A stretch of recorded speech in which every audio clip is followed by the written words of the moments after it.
Good morning and welcome back to my channel One Step at a Time Farmstead. As you've noticed, it's been a minute or two since we've last uploaded a video, and that was due to a couple of factors. One being with me working full-time again off of the homestead, and so time is a bit limited.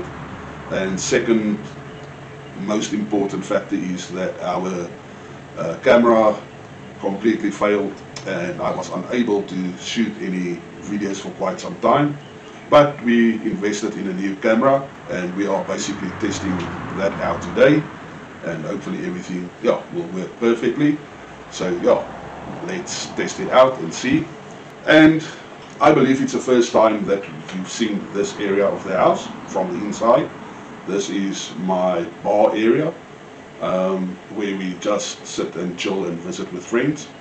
And we are basically in the process of remodeling or revamping this area to serve as my micro home brewery and distillery as well, where I will do all my brewing and experimenting and all of that stuff. It's just a hobby that I enjoy. And sorry that I couldn't record or share this whole process with you, but being busy redoing this area, I got the idea to share a bit more about this hobby of brewing and distilling with you, and that basically from a homesteader's or a farmstead perspective, instead of the commercial beer that we all know today. Taking a step back into history a bit and see how beer evolved.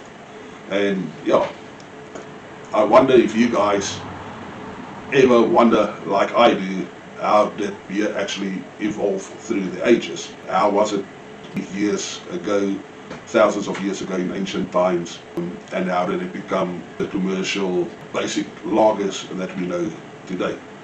And how do they actually differ?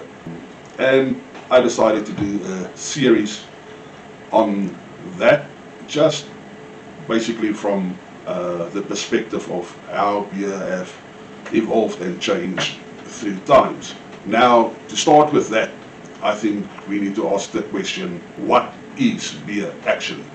And if you look at the dictionary definition of what beer is, it would come down basically to being an alcoholic beverage that has been made from fermenting malted grains and then flavored by adding hops.